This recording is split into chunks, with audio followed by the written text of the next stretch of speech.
Hello, everybody. My name is Kate Wexell, and I'm the founder of the Compass College Consulting. That's where I'm going to help you find the college that's right for you and then hopefully graduate college debt free. So, in the very last podcast episode, we talked about how to find affordable colleges and sort of what were the pros and cons of elite private schools versus your more affordable state university or community college. And so, today we're actually going to talk about the opposite and how applying to a private school might allow for more financial aid. So, all the time, I'll be talking to some of my friends or coworkers that are from other countries that are not the United States, and they're always like, yes, I really want to attend school in the United States, but due to my country's currency, it's so deflated that I would never be able to afford attending school in the United States. And it's like, yeah, I know. None of us in the US can even afford it. It's ridiculous. But then they always make the decision of only applying to schools that would be able to provide full financial assistance based on your need. And so, really, what that means for those of you who are international or for those of you who are lower income is that yes, there are schools out there that will give you a 100% full ride. And it's not even merit based, it's entirely financial need based. And so, we're going to go into how that works and whether or not you should be applying to those schools and what are your chances of being accepted versus rejected. All right. So I know whenever we're creating our list of colleges to apply to, there are always those public schools. And so those are our community colleges, our state universities, publicly funded schools by the government. And then there are always those private schools, which are of varying levels of difficulty to be accepted into. And of course, when we're taking a look and just looking up on the internet, all right, what is the cost of attending X private school? It almost always comes up with this huge, huge sticker shock saying that it's like $80,000 per year to attend a certain school. And so a lot of the times I know with particularly rural, low income, and international students that I've talked to, that horrifies them. And nobody ever wants to apply to those private schools because of that. But then here's the reality though. Whereas public schools do receive funding from the government and they'll offer a lot of merit scholarships and scholarships for students who actually live within the territory that they're serving. A lot of private schools, on the other hand, they act as a nonprofit. And so, as somebody who my full time job is in nonprofit fundraising, I can tell you how endowments work because private schools all have massive, massive endowments. And so that's why you'll hear on the news like, oh, Harvard has $3 billion in their endowment, Princeton has $20 trillion. And so here's how the endowment works. Pretty much, there is a bank account that's set aside. And so it's actually an investment account. And so when donors make contributions to a school, those could be alumni, those could be community members, those could be government grants if a school fits the parameters for them, it can all go into this brokerage account that each university has. And so what that means is that the donors are able to put that money in tax free. So a lot of the time what people will do is when they are about to pass away, they'll leave in their will like I want for this amount of money to go to Yale whenever I die. And so then rather than their children having to pay an inheritance tax by automatically gaining that money upon their death, and usually the amount of money that the person would still have left would be, it would be about 50%. If it's a large sum of money would be taken in taxes versus if they leave their estate or all of their money that's remaining upon death to a nonprofit, that money is able to pass tax free to any organization. And so a lot of people will end up doing that. And even if they're not leaving it in their estate, they can also just leave it as a general donation and they can do that while they're still living. So that helps them because they either don't have to pay taxes on a certain amount of their income or they are able to make deductions if they're still accruing a salary. And then for the nonprofit, which in this case would be the universities, they're able to also receive that money tax free. And so then what it does is the money will sit in this endowment fund and the nonprofit is not actually allowed to touch that, right? It's just like any other stocks that you would be investing long term. Once you put it in, you don't want to then take it out immediately. You want to leave it in there so that the money can build up and you can gain more and more and more as it sits there over time and as the economy flourishes.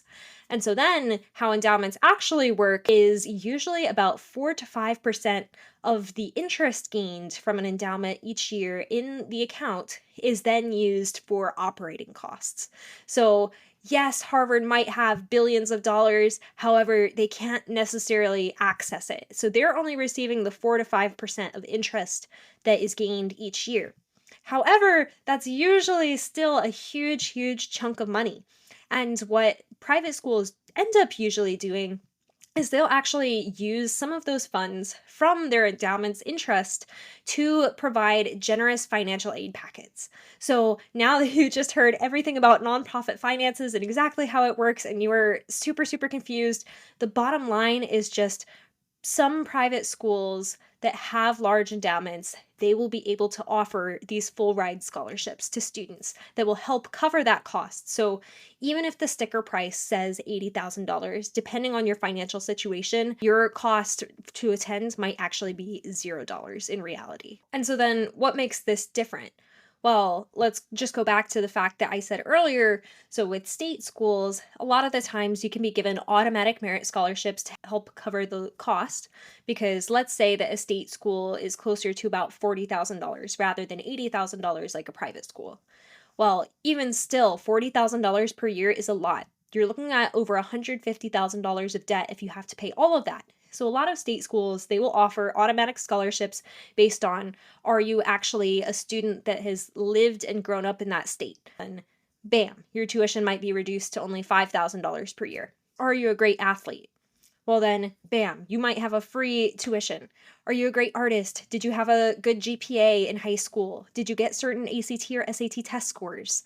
And then all of those different things can end up reducing the cost. Whereas a lot of private schools are typically more selective, so they might not have as many merit scholarships, and they certainly don't have scholarships for you just existing within the region where they're located, because that has nothing to do with their funding. And so then on the other hand, though, they will provide a lot more scholarships that are based on your family's finances. So, at a state school, there are federal grants that can be provided if your family fills out the FAFSA form and you are a US citizen. And so that will help to determine whether you are eligible or not for the Pell Grant or for other federal grants. But that's usually only for people who are around or below the federal poverty line. So everybody else who's in the middle class is completely left out of that type of funding.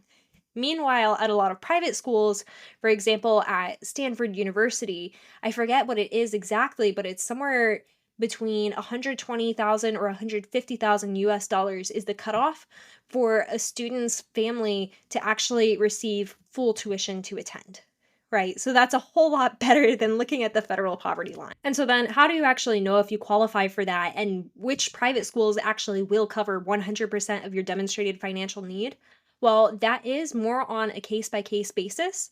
However, there are lists that you can look up to specifically find which schools cover 100% of demonstrated financial need. And that means that those are schools that will actually cover all of your tuition if you are within a certain financial bracket. Now, the good news is most private schools that do fall into this category, they will actually have a net price calculator on their website. So then if you insert your information, it will tell you more closely how much you can expect to pay. And so while you can still utilize the FAFSA and fill that out and see what your family's estimated financial contribution might be, it might be a little bit different with private schools depending on where your family falls. However, the thing to note with that is that you might still have to fill out another financial aid form in order for schools to properly calculate how much you're going to have to pay in tuition. And so that is called the CSS profile. And the CSS profile, let me tell you, is one of my most hated things about the entire college admissions process, right? So you've already filled out the FAFSA if you're a US citizen. And then, so that was free, right? The government is like, yes, we want to give you some free cash. All you had to do was fill out this super lengthy form and find out all of your parents' deep, dark secrets about their finances. But now every single private school wants for you to fill out the CSS profile and then pay money to submit it to each school. So it's almost the exact same thing, except for they ask you even more questions about all of your family's assets. And then for each school that you end up submitting the CSS profile to, it costs $25 for the first school and then $16 for each additional school. However, the thing that you can note with that is that the CSS profile is cool for folks who have a family income of up to $100,000, right? It is free for you guys. But for everybody else, it is definitely not. And so that can end up adding even more to your college application expenses. Also, the other thing to note with that is that the $100,000, that is only if you are a US citizen.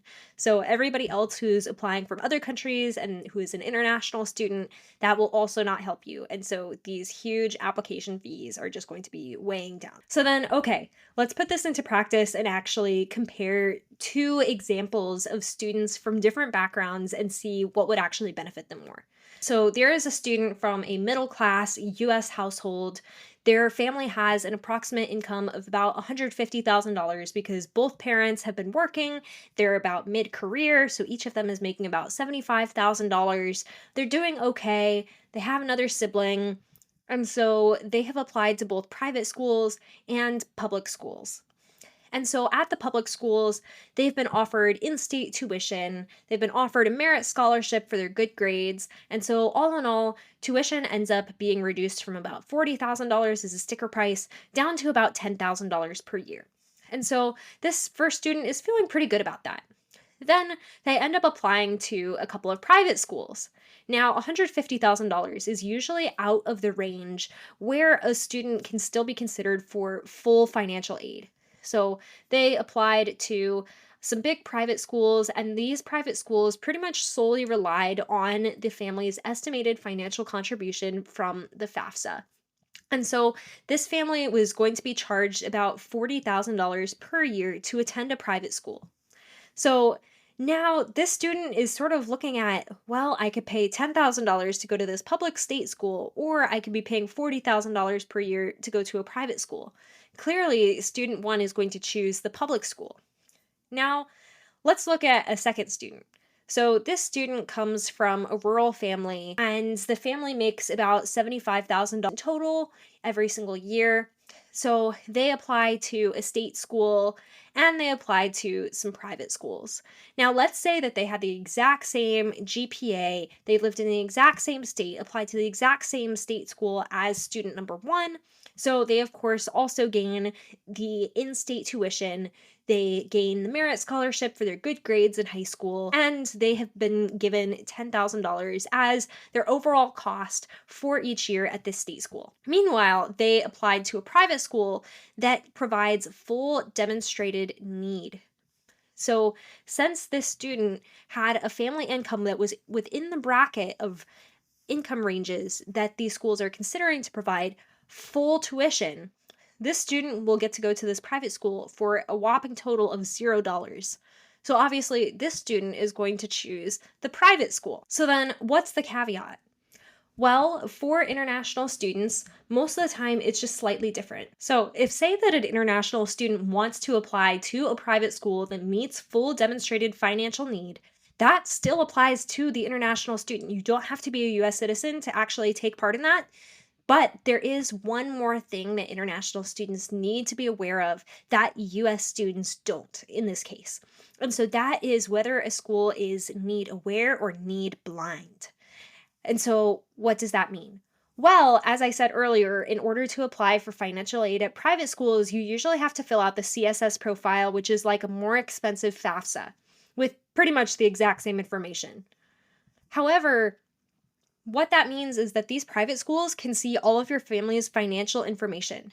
And so, while they do have the money to end up providing this full tuition to international students, and if you're accepted, they would be more than happy to provide it, that ends up being a factor that will impact your application.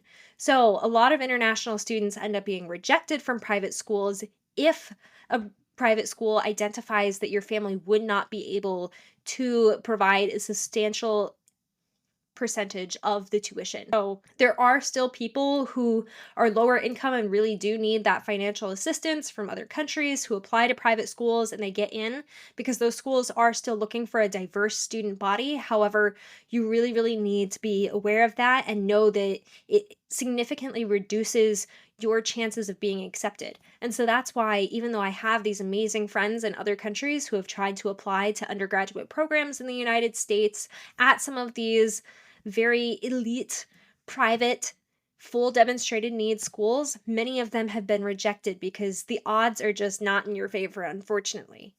But it still is a chance, it still is a possibility. But then for US citizens, what is the key takeaway? Well, the takeaway is that private school tuition might be high, but you don't want to let that sticker price scare you away because most students end up paying far, far less than that. And pretty much if your family makes under about 120 or 150,000 US dollars per year, you could probably end up saving so much money by applying to private schools than you would even by applying to what people tell you is the more reasonable state university. So make sure that you have a good mixture of both state schools, community colleges, and private schools just to see what your chances are and see if you can get the lowest rate possible. Anyway, I hope that you guys enjoyed this episode. If you want to hear more, I have a new podcast episode that comes out every single Monday at Debt Free Degrees. I also have YouTube videos talking about slightly different topics on every single Tuesday. And you can follow me on social media at thecompass.online and take a look also at my website that is thecompass.online to learn more about my one-on-one college consulting services and essay editing services. Anyway, have a great week.